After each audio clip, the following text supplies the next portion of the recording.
लेकिन कुछ लोग बिक जाते हैं, कुछ मीडिया हाउसेज बिक जाता है, जिसकी वजह से आज देश बिक रहा है। तो जैसे शाहरुख खान का बच्चा हमारा हो गया। डर लगता है, मुझे भी डर लगता है। मैं साधारण परिवार से हूँ, मेरा खपड़े का घर है बिहार में, अभी भी आप जाके देख सकते हैं। अब ऊपर से सच्चाई को रोक लिया जाता है और पत्रकार से ज़्यादा इस देश के लोग गलत हैं। और अगर इस गुलामी मानसिकता से हम लोग आगे निकलेंगे तभी हमारा देश बचेगा। विवेकानंद को फॉलो कीजिए, मोदी को क्यों फॉलो करेंगे, राहुल गांधी को क्यों फॉलो करेंगे? करना है तो विवेकानंद को फॉलो कीजिए। ये पतंजलि वाले बाबा रामदेव को क्यों फॉलो करेंगे? हम भगत सिंह को फॉलो करेंगे। हम जवाहरलाल नेहरू को क्यों फॉलो करेंगे? हम सुभाष चंद्र बोस को फॉलो करेंगे। हम गांधी को क्यों फॉलो करेंगे? हम सरदार पटेल को फॉलो करेंगे। बस इतना ही कहना चाहता हूँ। तो मनीष सर, आपने कब सोचा कि आपको ये पत्रकारिता में आना है? देखिए, पत्रकारिता का मतलब होता है कि लोकतंत्र का सबसे मजबूत स्तंभ, और सबसे मजबूत स्तंभ में जितने भी पत्रकार हैं उसमें से 90% ईमानदार पत्रकार हैं। लेकिन कुछ लोग बिक जाते हैं, कुछ मीडिया हाउसेज बिक जाता है, जिसकी वजह से आज देश बिक रहा है। बहुत सारी सरकारी संपत्तियां बिक रही है। तो हम जैसे युवाओं को आगे आना होगा। सिर्फ एक मनीष कश्यप नहीं, मेरे जैसे अनेकों युवा हैं। जैसे आप मेरे से सवाल पूछ रहे हैं, आप महाराष्ट्र के हैं, मैं बिहार का हूं। अभी मुंबई में हम लोगों की मुलाकात हुई है। तो हम जैसे अनेकों युवाओं को आगे आना होगा, तब जाके जो है ना, ये पत्रकारिता में कुछ सुधार होगा और देश की समस्याओं में कुछ सुधार होगा। आपको क्या लगता है कि पत्रकार सच्चाई क्यों नहीं दिखा पाता है? नहीं, पत्रकार सच्चाई दिखाते हैं, ऐसा नहीं है। यहाँ पे जितने भी पत्रकार खड़े हैं, यहाँ पे कम से कम 500 पत्रकार खड़े हैं। अभी आर्यन का केस चल रहा है, तो ये सभी लोग सच्चाई दिखाते हैं। अब ऊपर से सच्चाई को रोक लिया जाता है। क्यों? क्योंकि वहाँ पे जो है डाबर का एडवर्टाइजमेंट है, बाइजू का एडवर्टाइजमेंट है, वहाँ पे कमला पसंद का एडवर्टाइजमेंट है, वहाँ पे दारू बनाने वाली कंपनियों का एडवर्टाइजमेंट है, जो दूसरे नामों से किया जाता है। तो वो उस वजह से जो है ना, सच्चाई दब जाती है। उसके लिए पत्रकार गलत नहीं है, उसके लिए मीडिया हाउसेस गलत है, और इस चीज़ों को लोग नहीं समझ पाता है। और पत्रकार से ज़्यादा इस देश के लोग गलत हैं। उसमें क्या है कि देश के लोगों की मेंटालिटी बन गई है। मैं भाजपाई हूँ तो भाजपाई माइंड का जो 5 गो चैनल है वहीं देखूंगा। मैं कांग्रेसी हूँ तो कांग्रेसी माइंडेड का जो 5 चैनल है वहीं देखूंगा। मेरा मेंटालिटी है। तो ये चीज़ें, पहले इस देश के लोगों को मेंटालिटी सुधारना होगा, जो निष्पक्ष है उसके साथ आना होगा, तब जाके जो है ना, देश का मीडिया हाउसेस भी सुधरेगा, आप भी सुधरेगा, हम भी सुधरेंगे, और देश की समस्याओं का समाधान भी होगा। आपको लगता है कि मीडिया जो सच्चाई नहीं दिखाती, इसके लिए हमारा देश अब पीछे जा रहा है? देखिए, बहुत पीछे जा रहा है। अभी देखिए आप, shipping yard corporation of India, 90% लोग नाम नहीं जानते हैं कि होता क्या है।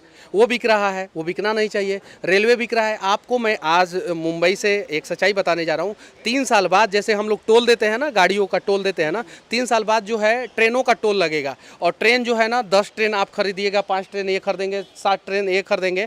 और अगर दानापुर से आप चलते हैं तो मुगलसराय के लिए आपको टोल देना पड़ेगा। फिर मुगलसराय से चलते हैं तो इलाहाबाद के लिए टोल देना पड़ेगा। यानी सेक्शन कोई और बनाएगा, जैसे रोड का सेक्शन अलग अलग बनाया जा रहा है, ट्रेन कोई और चलाएगा। तो उन सब चीज़ों से समस्या इस देश के लोगों को होगा। अगर घर का गार्जियन असक्षम हो जाता है ना, तो बच्चे आवारा हो जाते हैं। जैसे शाहरुख खान का बच्चा आवारा हो गया, वैसे ही अगर सरकारें असक्षम हो जाती है ना, तो सरकारी संपत्तियां बिकना शुरू हो जाता है। ये कहा जाता है कि सरकारी एम्प्लॉय जो है अच्छे से काम नहीं कर रहे हैं, तो उसके लिए दोषी नेता हैं, वहाँ का विधायक है, वहाँ का सांसद है, सरकार है।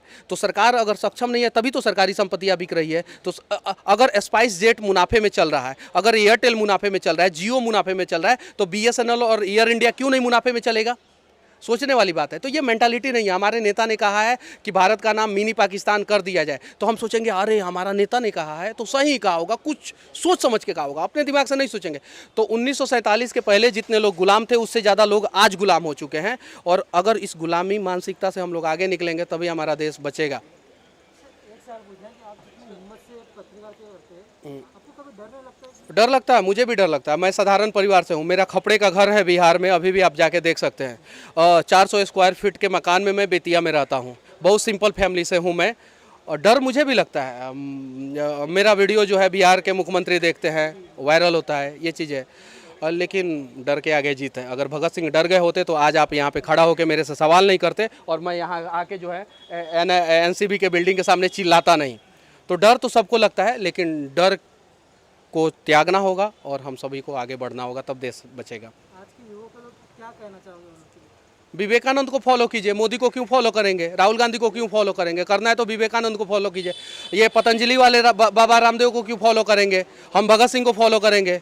हम जवाहरलाल नेहरू को क्यों फॉलो करेंगे? हम सुभाष चंद्र बोस को फॉलो करेंगे। हम गांधी को क्यों फॉलो करेंगे? हम सरदार पटेल को फॉलो करेंगे। बस इतना ही कहना चाहता हूँ। तो यहाँ के तो युवा जो है ना, सरदार पटेल के बारे में नहीं जानेंगे, भगत सिंह के बारे में नहीं जानेंगे। उनको तो पता भी नहीं है भगत सिंह कब मरे थे। ये तो आधे युवा जो है फेसबुक पे डालते हैं वैलेंटाइन डे के दिन भगत सिंह मरे थे, ये आधे युवा ये डालते हैं।